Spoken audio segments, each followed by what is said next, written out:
Next ಇದನ್ನ 25ನೇ question, ಬಹಳ ಬಕ್ವಾಸ್ question. ಒಂದೊಂದು ಡೇಟ್ನು ಕೇಳ್ಕೊಂತ ಹೋಗೋದ್ರಾಗ ಏನ್ ಅರ್ಥ ಐತೋ ಗೊತ್ತಿಲ್ಲ, ಬಟ್ ಡೇಟು ನೆನ್ಪಿಟ್ಕೋಬೇಕಂತ ಅಂದಂಗ ಆತಿ.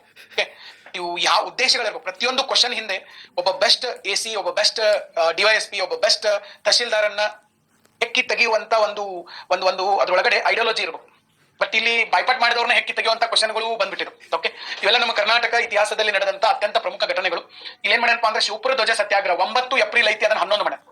ಓಕೆ, ಈಸೂರು ದುರಂತ ಸೆಪ್ಟೆಂಬರ್ 28 ಐತಿ, ಅದನ್ನ 8 ಮಾಡ್ಯಾನ. ಓಕೆ, ಬಹಳ ಬಕ್ವಾಸ್ ಕ್ವಶನ್. ಓಕೆ, B ಮತ್ತು D ತಪ್ಪಿದವು, ಅಂದ್ರೆ C ಕರೆಕ್ಟ್ ಆಗಿದೆ, A ಕರೆಕ್ಟ್ ಆಗಿದೆ. A ಮತ್ತು C ಎರಡು ಹೇಳಿಕೆಗಳು, ಮತ್ತೆ ಇಲ್ಲಿ ನೋಡಿ ಎರಡು ಹೇಳಿಕೆಗಳು, ಕೇವಲ 2. Okay, so 25 2. ಓಕೆ, ಸೊ ಈ ರೀತಿ ಕೂಡ ಕೆಲವೊಂದಷ್ಟನ್ನು ಮಾಡಿದನ. ಓಕೆ, ಕರ್ನಾಟಕದ ಕೆಳಗಿನ ವ್ಯಕ್ತಿಗಳಲ್ಲಿ ಯಾರು ಭಾರತೀಯ ಸ್ವಾತಂತ್ರ್ಯ ಚಳವಳಿ ಮತ್ತು ಕರ್ನಾಟಕ ಏಕೀಕರಣಕ್ಕಾಗಿ ಹೋರಾಡಿದ್ರು? ಪ್ರಸಿದ್ಧ ಬರಹಗಾರರು ಮತ್ತು ಪತ್ರಕರ್ತರು. 1938 ಕನ್ನಡ ಸಾಹಿತ್ಯ ಸಮ್ಮೇಳನದ ಅಧ್ಯಕ್ಷರು, ಬಿಹಾರದ ರಾಜ್ಯಪಾಲರಾದ್ಮೇಲೆ ಅಂತರಾತ್ಮನಿಗೆ ಅನ್ನುವಂತ ಕೃತಿಯನ್ನು ಬರೆದಿದ್ದಾರೆ ರಂಗನಾಥ್ ರಾಮನಾಥ್ ದಿವಾಕರ್. ಕೆಲವು ಜನರಿಗೆ ಸರ್ ಇದು ಗೊತ್ತಿರ್ತದೆ, ಇದು ಗೊತ್ತಿದ್ರೆ ನೀವು ಹಾಕ್ಬೋದು, ಮತ್ತೆ ಇದು ನಿಮಗೆ ಗೊತ್ತಿಲ್ಲ ಅಂತಂದ್ರೆ A B C ಮೂರನ್ನು ಹುಡುಕುವುದು ಭಾರಿ ಕಷ್ಟ. Very very factual question, and this question ಏನ್ ಇಂಟೆನ್ಷನ್ ಇಟ್ಕೊಂಡು ಕೇಳಿದಾರೆ ಅದನ್ನ ಅವರಿಗೆ ಕೇಳಬಹುದು. ಓಕೆ, ಹಿಂಗ ಕೇಳ್ಕೊಂತ ಹೋದ್ರೆ 1939ರಲ್ಲಿ ಸಾಹಿತ್ಯ ಸಮ್ಮೇಳನದ ಅಧ್ಯಕ್ಷರು ಯಾರಾಗಿದ್ರು, 45ರಾಗ ಯಾರಾಗಿದ್ರು ಮಾಡ್ಕೊಂತ ಹೋಗುದಾಗ್ತದೆ.